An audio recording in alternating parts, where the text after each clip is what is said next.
Hello everyone, welcome back to your పాఠశాల. ఈ రోజు అనగా December 30, 2020 English booster through the Hindu వెళ్ళక ముందు మామూలుగా బేసిక్స్. ఈ మనందరికీ తెలిసిందే erstwhile cricketer Imran Khan. So Pakistan యొక్క క్రికెటర్ ఇమ్రాన్ ఖాన్. ఆయన పార్టీ పేరు పిటిఐ. ఏంటమాది? పిటిఐ అంటే పాకిస్తాన్ తెహ్రీక్ ఏ ఇన్సాఫ్. పాకిస్తాన్ తెహ్రీక్ ఏ ఇన్సాఫ్. తెహ్రీక్ అంటే ఏంటంటే మూమెంట్, ఇన్సాఫ్ అంటే జస్టిస్ అంటే న్యాయం, అంటే న్యాయం కోసం ఒక మూమెంట్ అన్నట్టు. Okay, it is a political party and the current ruling party of Pakistan. మన ఇండియాకి బీజేపీ ఎట్లనో పాకిస్తాన్ కి పిటిఐ అట్లా అన్నట్టు. PTI. Now, PTI is one of the three major political parties of Pakistan, along with PMLN and PPP. అంటే మనకి Congress, CPI ఎట్లనో అట్లాగే వీళ్ళకి కూడా PMLN అండ్ పిపిపి ఇంకొక రెండు పార్టీస్ అన్నట్టు. And it is the largest party in terms of representation in the national assembly as of the 2018 Pakistani general election. ఇది లార్జెస్ట్ పార్టీ అంట. ఏంటది? పిటిఐ. నెక్స్ట్ అప్, ఇక్కడ మనకు ప్రెసిడెంట్ ఆసిఫ్ అలీ జర్దారీ కనబడుతున్నారు. ఈయన ఎవరో గుర్తున్నారా అండి? బెనజీర్ భుట్టో. ఒకసారి ఆవిడ అసాసినేట్ అవ్వబడింది, అవునా అండి? అసాసినేట్ స్పెల్లింగ్ చాలా ఇంపార్టెంట్ అమ్మ.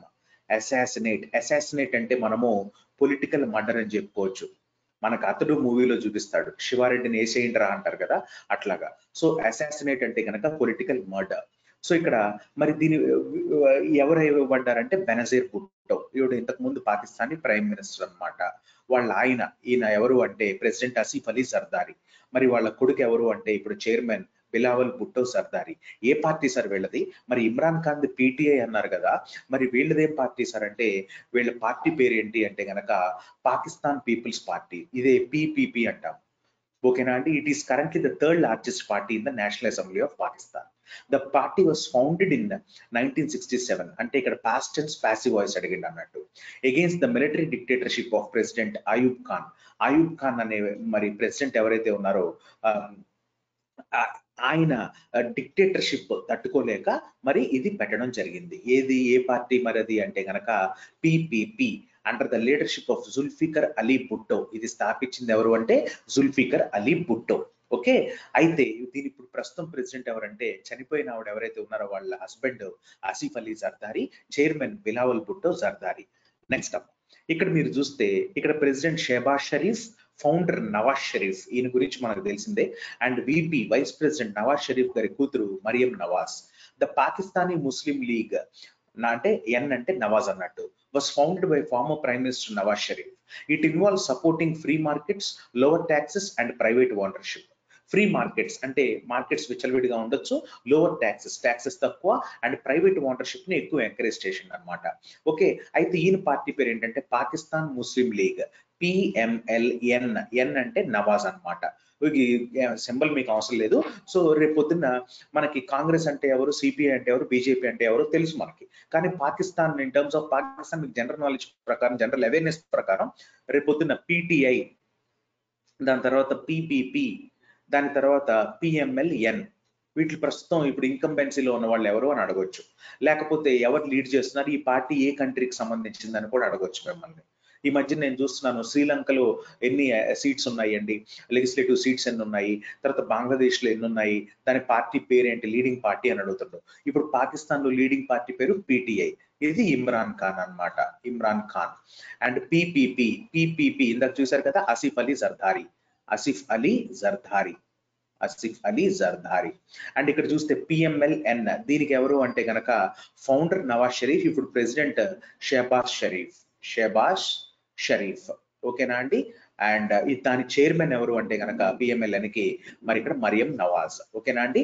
అయితే ఇప్పుడు చూద్దాం ఇక్కడ next, the Pakistan democratic movement or PDM is a coalition అంటే కూటమి of political parties in Pakistan against the government of Imran Khan. It is led by Maulana Fazl-ur Rahman. ఈయన పేరు మౌలానా ఫజలుర్ రెహమాన్. ఈయన ఒక కూటమి స్థాపించాడు. ఏంటి అంటే మరి ఇప్పుడు నేను ఏవైతే ఇంకా మిగతా 2 పార్టీస్ చెప్పానో ఆ 2 పార్టీస్ రెండు కలిపేసుకొని ఒక కూటమి అనమాట. Okay, political against the government of Imran Khan. ఓకేనా అండి? ఈ గవర్నమెంట్ ఇమ్రాన్ ఖాన్ గవర్నమెంట్ కి విరుద్ధంగా ఈయన ఫామ్ చేసిండు. ఆయన పేరు ఏంటంటే Maulana Fazlur Rehman, the leader of the islamist Jamaat Jamiat Ulema Islam, F, and supported by the two parties who have previously led Pakistani politics. ఆ two parties నేను ఆల్రెడీ మీకు చెప్పేశాను ఏమేంటవి అంటే, ఒకటి పిపిపి పాకిస్తానీ పీపుల్స్ మూవ్మెంట్, ఇంకోటి నేను ఇందాకే చెప్పింది పిఎంఎల్ ముస్లిం లీగ్. ఓకేనా అండి? The Pakistani Muslim League and the Pakistan People's Party, ఈ రెండు సపోర్ట్ ఉన్నది అనమాట ఇప్పుడు దీనికి. ఓకే, అండ్ నెక్స్ట్ అమ్మ, ఇప్పుడు మనం ఎడిటోరియల్కి వెళ్ళిపోతాము. ఇంకా మీకు టకటకమని వెళ్ళిపోతుంది. ఓకే, మీరు డిక్షనరీలు గూగుల్లో సెర్చ్ చేసుకోవాల్సిన లేదు. బెలిగర్డ్ బిఈ అంటే బాగా, లిగ అంటే గనక చుట్టబడ్డ, అంటే బాగా చుట్టముట్టబడ్డ ఖాన్ అంటే ఎవరు? ఇమ్రాన్ ఖాన్. అంటే సరౌండ్ చేసిరు, అరే చుట్టేండ్రా అని అంటారు కదా, ఒక స్పాట్ పెట్టి మధ్యలో, అంటే బాగా కార్నర్ మిడిల్ సెంటర్ చేసిరు అనమాట ఖాన్ ని, ఇమ్రాన్ ఖాన్. పాకిస్తాన్ ఫేసెస్ ఏ ప్రొలాంగ్డ్ క్రైసిస్. ప్రొలాంగ్డ్ అంటే బాగా ఎక్కువ కాలం, క్రైసిస్ అంటే సంక్షోభం. If the government continues to disregard అంటే విస్మరించడం, అపోజిషన్స్ గ్రీవెన్సెస్ అంటే కంప్లైంట్స్ అనుకోవచ్చు, ఓకేనా, లేకపోతే ఇంజస్టిస్ జరిగింది అనుకోవచ్చు గ్రీవెన్స్ అంటే. సో ఇప్పుడు పాకిస్తాన్ అనేది తీవ్రంగా సంక్షోభానికి గురవుతుంది ఎప్పుడైతే మరి పాకిస్తాన్ యొక్క గవర్నమెంట్ అపోజిషన్స్ యొక్క కంప్లైంట్స్ విస్మరించిందో. అది కాన్సెప్ట్ ఇక్కడ. అంటే గవర్నమెంట్ తిడుతుండే. ఇప్పుడు గవర్నమెంట్ అంటే ఏంటది? పిటిఐ అంటే ఏంటి? Pakistan Tehreek e Insaf, Pakistan movement of justice. Okay, next అమ్మ, the joint rally called by Pakistan's opposition parties at Larkana అనేది ఒక ప్లేస్ అన్నమాట. ఇది కూడా అడుగుతాడు. Larkana in news recently is from which place అంటాడు. Pakistan, obviously Pakistan. In Sindh on Sunday on the 13th death anniversary of former prime minister Benazir Bhutto. చెప్పానా? బెనజీర్ భుట్టో. ఇప్పుడు బెనజీర్ భుట్టో ఇదేం పార్టీ అంటే పిపిపి పార్టీ, అది గుర్తుపెట్టుకోండి. అంటే Pakistan People's Party. Signals that the country's political crisis is not going to be resolved any time soon. అంటే పాకిస్తాన్ లో ఉన్న అపోజిషన్ పార్టీస్ అన్ని లార్ఖానాలో కలిసినాయి అంట ఈ ఆదివారం. ఎందుకు అంటే 13వ death anniversary of former prime minister Benazir Bhutto. దీన్ని బట్టి మనకి ఏమర్థం అవుతుంది అంటే, ఒక సిగ్నల్ అయితే వస్తుంది ఏంటంటే, ఇంకా మరి పొలిటికల్ సంక్షోభం అయితే ఇంకా రిజాల్వ్ అవ్వదేమో, ఇంకా మరి పరిష్కారం జరగదేమో తొందరలో కూడా అని. 11 opposition parties including Bhutto's Pakistan People's Party and the Pakistan Muslim League Nawaz Sharif have formed a grand alliance. ఒక కూటమిని ఫార్మ్ అయ్యారు. The Pakistan Democratic Movement, ఇప్పుడే చెప్పాను కదా, PDM, which has been staging protests. Staging అంటే ప్రదర్శన, which has been అంటే party has been అంటే ఇది ప్రెసెంట్ పర్ఫెక్ట్ కంటిన్యూస్ టెన్స్ లో ఇవ్వడం జరిగింది నాకు. ప్రెసెంట్ పర్ఫెక్ట్ కంటిన్యూస్ టెన్స్ అంటే అప్పటి నుంచి ఇప్పుడు దాకా చేస్తూనే ఉన్నారనడానికి ఒక విషయం, దాన్ని మనం ప్రెసెంట్ పర్ఫెక్ట్ కంటిన్యూస్ టెన్స్ లో వాడుకోవచ్చు. So which has been staging protest for months against Prime Minister Imran Khan's government. At Larkana, the PPPs అంటే పాకిస్తాన్ పీపుల్ పార్టీస్ బిలావల్ భుట్టో జర్దారీ ఇప్పుడు ఈయన చైర్మన్ చెప్పాను కదా, అండ్ ద పిఎంఎల్ఎన్స్ మరియం నవాజ్ షరీఫ్, ఈవిడ కూడా చెప్పాను కదా, మరియం నవాజ్ షరీఫ్ ఎవరి డాటర్? నవాజ్ షరీఫ్ డాటర్. ఆయన పార్టీ ఏంటి? పిఎంఎల్ ముస్లిం లీగ్, ఎన్ అంటే నవాజ్.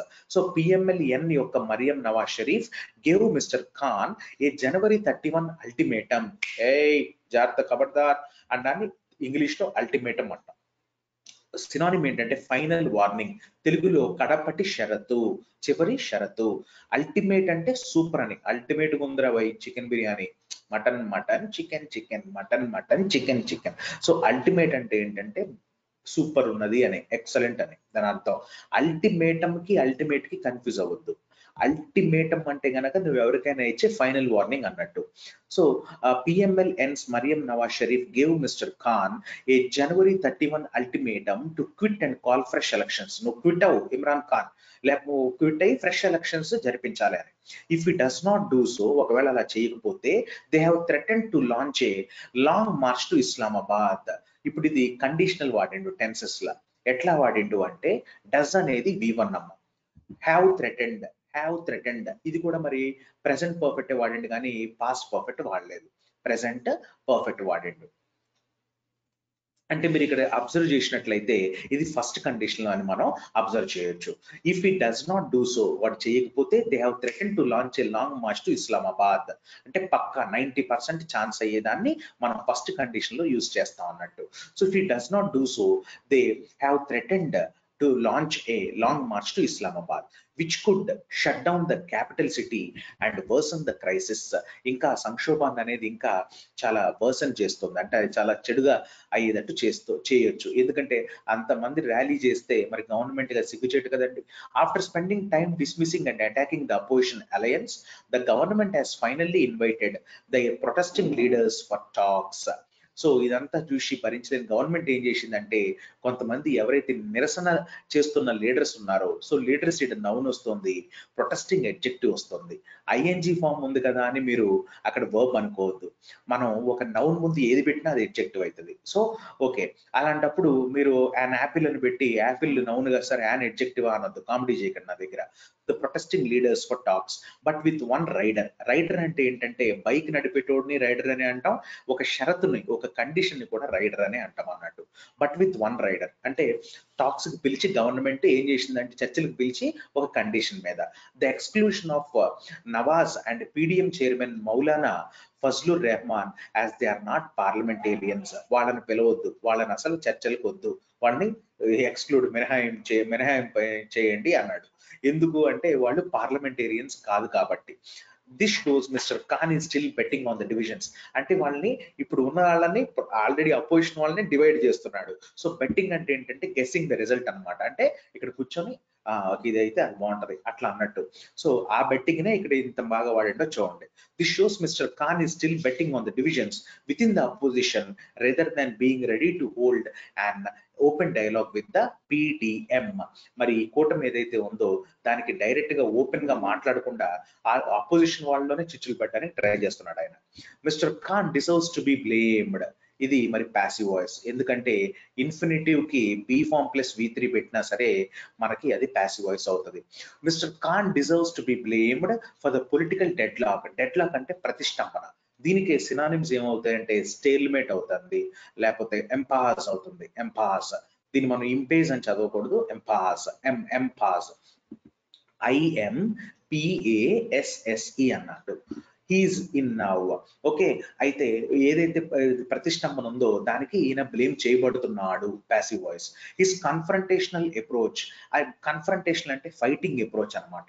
సో కన్ఫ్రంటేషన్ అంటే ఏంటంటే front con together going front, అంటే ఫైటింగ్ అప్రోచ్ ని కన్ఫ్రంటేషనల్ అప్రోచ్ అంటాం. Towards the opposition has only harmed his government and Pakistan's democracy. He is much touted. Touted అంటే ప్రచారం చేయబడిన అని. Touted అంటే ప్రచారం చేయబడిన. He is much touted crusade against corruption. Crusade అంటే fight, which overwhelmingly targeted opposition leaders while overlooking leaders from his party. The Pakistan Tehreek-e-Insaf raised questions about its real objectives. So ఇక్కడ మనకు చూస్తుంటే ఇక్కడ his confrontational approach towards the opposition has only harmed his government and Pakistan's democracy. మరి ఇమ్రాన్ ఖాన్ ఎవరైతే ఉన్నారో ఆయన fighting approach అనేది అతని యొక్క గవర్నమెంట్ కే ఒక తీవ్రంగా మారడం జరిగింది ఇక్కడ. It is mister Khan's consolidation of more and more powers in his hands.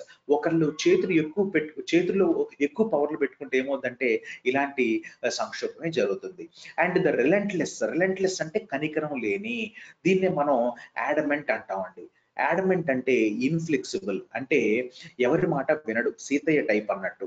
Relentless pursuit అంటే ఒక థింగ్ కోసం మనం చేస్తాం చూడండి, మనం పరుగులెత్తుతాం చూడండి, దాన్ని పర్ష్యూట్ అంటాం. So relentless pursuit of corruption cases against his rivals that brought the opposition together. మరి అపోజిషన్ అందరూ మరి ఏం చేశారంటే మరి అతని దగ్గరికి విరుద్ధంగా తయారైంది. ఎందుకు అంటే కనుక అతను చేసే ఈ పనులకి. Granted the PDM is not a coherent entity. Coherent అంటే ఏంటంటే స్ట్రైట్ ఫార్వర్డ్, అంటే స్థిరమైన, ఆనెస్ట్ అని కూడా చెప్పుకోవచ్చు, లేదా స్ట్రైట్ ఫార్వర్డ్ అని కూడా చెప్పుకోవచ్చును. స్ట్రైట్ ఫార్వర్డ్ ఇక్కడ చూస్తుంటే మనం granted the PDM is not a coherent entity. Entity అంటే ఒక యూనిట్ ఆర్ సంస్థ ఆర్ ఆర్గనైజేషన్ అన్నట్టు, ఆర్ ఆర్గనైజేషన్. నెక్స్ట్ అమ్మ, its constituents range from the, constituents అంటే ఏమేమైతే ఉన్నాయో అవి, range from the secular PPP and conservative PMLN. okay, to Maulana Rahman's Jamiat Ulema e Islam F. But despite ideological differences, they have shown resolve and unity in their relentless campaign to send Mr. Khan home. అంటే వీళ్ళందరూ ఈ కూటమి form అయ్యారు. కానీ వీళ్ళు ఒక్కొక్కళ్ళకి ఒక్కొక్క difference ఉంది, ఐడియాలజీ ఉంది. ఫర్ ఎగ్జాంపుల్ నాకు ఒక ఐడియాలజీ ఉంటది, వేరే ఇంగ్లీష్ ఫ్యాకల్టీకి ఇంకొక ఐడియాలజీ ఉంటుంది, ఇంకొక మ్యాథ్స్ ఫ్యాకల్టీ ఇంకొక ఐడియాలజీ ఉంటుంది. కానీ ఎప్పుడైతే మేము అందరం కలిసి ఒక కోచింగ్ ఇన్స్టిట్యూట్ పెట్టినామో అందరి ఐడియాలజీ ఒకేలా ఉండాలి. సో అట్లనే జరిగింది ఇక్కడ. But despite ideological differences they have shown present perfect tense, have plus V3, resolve అంటే ఏంటంటే పరిష్కారం, పరిష్కారం అంటే సొల్యూషన్ అన్నట్టు. అండ్ యూనిటీ అంటే ఏకాగ్రత. ఇన్ ది రిలెంట్లెస్ అంటే మరి ఇక్కడ tough campaign to send mister Khan home. Khan ని ఇంటికి పంపించేద్దాం అనుకుంటున్నారు. The government could have been more flexible in its approach towards the opposition. Government అంటే PTI గవర్నమెంట్ ఏదైతే ఉన్నదో ఇది కొంచెం ఫ్లెక్సిబుల్ గా ఉండుంటే బాగుండునేమో అన్నాన్ని మనం ఇంగ్లీష్ లో కుడ్ హ్యావ్ బీన్ అని యూజ్ చేస్తాం అన్నట్టు. Could have been, he could have been here, వాడు ఇక్కడ ఉంటే బాగుండేదేమో. I could have the exam could have been cracked by me, అంటే ఎగ్జామ్ నా చేత క్రాక్ చేయబడితే బాగుండేదేమో. But the PTI, Pakistan Tehreek Insaf, which is backed by అంటే supported by the powerful military generals. అమ్మో, PTI వెనకాల చాలా పవర్ఫుల్ మిలిటరీ జనరల్స్ ఉన్నారంట. has been reluctant అంటే అయిష్టం అనమాట, అయిష్టంగా has been reluctant to reach a compromise అవడానికి మరి వద్దు అంటోంది, నిర్లక్ష్యం చూపిస్తోంది. Pushing the country into A political deadlock at a time of economic challenges from A COVID-19 triggered contraction to A mounting debt button. అసలే ఆర్థిక సంక్షోభాలు, ఈ COVID-19 వల్ల జరిగిన ఏదైతే కాంట్రాక్షన్ ఉన్నదో, మరి ఇబ్బందులు ఉన్నాయో, ఈ టైంలోనే ఈ పొలిటికల్ ప్రతిష్టంభన అంటే డెడ్లాక్ అనేది జరగడం ఇంకా సిగ్గుచేటుకరంగా ఉన్నది. Ideally the governments priority should be in addressing them. అయితే గవర్నమెంట్ కి అయితే ప్రయారిటీ ఏముండాలి, ప్రాధాన్యత ఏముండాలి అంటే ఇవన్నీ ఏవైతే ఉన్నాయో అవన్నీ ఎదుర్కోవాలి, గవర్నమెంట్ అడ్రస్ చేయాలి. But the prolonged face of అంటే ఏంటమ్మా, ఫైట్, గొడవ, has practically paralysed governance. Paralysis అంటే ఏంటమ్మా, బాడీలో మజిల్స్, కండరాలన్నీ ఒక పక్కన పక్షవాతం అంటే ఒక పని చేయకుండా పోతుంది. అట్లనే గవర్నెన్స్ ఏదైతే ఉందో అది పని చేయకుండా పోతుందని దాన్ని ప్యారలైజ్డ్ గవర్నెన్స్ అని ఇచ్చిండు. చూడండి వాడు, అంటే మన బాడీలో ఉన్న దాన్ని బయాలజీలో తీసుకెళ్లి ఇంగ్లీష్ లో కలిపిండు. అదే ఇంగ్లీష్ యొక్క beauty. To get out of the impasse అంటే ఏంటంటే ప్రతిష్టంభన. దీనికి ఇంకొక సినానిమ్ ఏమని చెప్పినా deadlock, okay, or stalemate అని కూడా అంటాం. Stalemate. The government should first give up its confrontational approach. Give up అంటే వదిలేయాలి అని, వదిలేయాలి. నేను సిగరెట్ మానేయాలి, దాన్ని I have to give up smoking అంటాం. So it has to first give up its confrontational approach, open talks with all opposition leaders and be ready to address their concerns. వాళ్ళ మరి ఇబ్బందులు ఏవైతే ఉన్నాయో అవన్నిటిని అడ్రస్ చేయాలి, అపోజిషన్ లీడర్స్ యొక్క ఇబ్బందులని. If it chooses to continue its hard line approach, ఇంకా హార్డ్ లైన్ గా, మొండిగా, అడమెంట్ గా ఉంటే ఏది ఆ PTI అనేది, Pakistan may be headed for a prolonged political and governmental paralysis. మరి చైతన్య శక్తి నశించే ఒక గవర్నమెంటల్, మరి ఆ గవర్నమెంట్ కి ఆ చైతన్య శక్తి నశించిపోయే ఛాన్స్ ఎంతైనా ఉన్నది. అందుకని తన తీరు మార్చుకోవాల్సిన అవసరం ఎంతైనా ఉన్నది. తన అంటే PTI అవ్వచ్చు, లేదా పాకిస్తాన్ మరి ఇప్పుడు లీడర్ మరి ఇమ్రాన్ ఖాన్ గారి తీరు అయినా అవ్వచ్చు. సో అదండి ఈవేళ. అయితే మీకు ఒక్కసారి రివిజన్ చేపించేస్తాను చూడండి. ఈవేళ మరి ఫస్ట్ నేను ఏం చెప్పినాను అంటే కనుక, మీకు ఇక్కడ పాకిస్తాన్ ఫ్లాగ్, ఇక్కడ PTI మరి లీడర్ ఇమ్రాన్ ఖాన్ గారి బొమ్మ పెట్టి, దాని తర్వాత ఈ పొలిటికల్ పార్టీస్ గురించి ఎక్స్ప్లెయిన్ చేయడం జరుగుతుంది. దాని తర్వాత అసాసినేట్ అని చెప్పిన, అసాసినేషన్ అంటే పొలిటికల్ గా జరిగే మర్డర్, పొలిటికల్ హత్య. నెక్స్ట్ అమ్మ ఇక్కడ ఇలా చూస్తూ ఉంటే బెలిగర్డ్ అంటే చుట్టుముట్టబడిన, బెలిగర్డ్ ఖాన్ నౌన్ అవుతుంది, బెలిగర్డ్ ఎడ్జెక్టివ్ అవుతుంది. Grammar point. బెలిగర్డ్ అంటే దీనికి ఒక సినానిమ్ చెప్తాను, అదే బిసీజ్ అన్నట్టు, ఆర్ సరౌండ్. ఓకే, గ్రీవెన్సెస్ అంటే కంప్లైంట్స్ అన్నట్టు, రిజాల్వ్డ్ అంటే సొల్యూషన్. నెక్స్ట్ ఇక్కడ చూస్తే స్టేజింగ్ ప్రొటెస్ట్ అంటే ప్రదర్శింపబడిన నిదర్శనలు. నెక్స్ట్ అల్టిమేటం వేరు, అల్టిమేట్ వేరు. అల్టిమేట్ అంటే సూపర్ ఆర్ ఎక్సలెంట్ అని, అల్టిమేటం అంటే కడపటి షరతు అంటే ఫైనల్ వార్నింగ్ అని. మరి ఇక్కడ కండిషనల్ గ్రామర్ పాయింట్ చూస్తే ఫస్ట్ కండిషన్ యూజ్ చేసాము. నెక్స్ట్ ప్రొటెస్టింగ్ అంటే నిరసనలు, రైడర్ అంటే బండి నడిపేటోడు అవుతాడు, కండిషన్ కూడా అవుతుంది అనమాట. బెట్టింగ్ అంటే ఒక రిజల్ట్ ని గెస్ చేయడం, ఓకే, నెక్స్ట్ అమ్మ to be blamed passive voice వస్తుంది. డెడ్ లాక్ అంటే ప్రతిష్టంభన, దీని సినానిమ్స్ స్టేల్మేట్, అంపాజ్ అని చెప్పుకున్నాము. టౌటెడ్ అంటే ప్రచారం చేయబడినది. క్రూసేడ్ అంటే ఫైట్ అని చెప్పుకున్నాము. రిలెంట్లెస్ అంటే కనికరం లేని అని చెప్పుకున్నాము. పర్షూట్ అంటే చేజ్ అంటే ఒకవైపు పరుగులెత్తడం అని చెప్పుకున్నాము. దాని తర్వాత అది మరి బ్యాక్డ్ బై అంటే సపోర్టెడ్ బై అన్నట్టు. కహరెంట్ అంటే కనుక మరి స్థిరమైన, ఆనెస్ట్, స్ట్రైట్ ఫార్వర్డ్ అని వస్తుంది. కాంట్రాక్షన్ అంటే కనుక స్తంభించింది అంటాము. పారలైజ్డ్ అంటే పని చేయలేని, మరి ఇక్కడ కూడా పారలైజ్డ్ అనేది ఎడ్జెక్టివ్ కింద వాడండు, ఇక్కడ పారలైసిస్ అనేది నౌన్ కింద వాడండు. చూసారా, మీకు మామూలుగా మీ డిక్షనరీలో చూస్తే మీనింగ్స్ దొరుకుతాయేమో, కానీ ఏది ఎక్కడ వాడాలనేది మన క్లాస్లో, అది మీరు ఇంపార్టెంట్, అది చూసుకోండి. Okay, hard line approach, hard line అంటే చాలా మొండిగా చేసే అప్రోచ్ అన్నట్టు.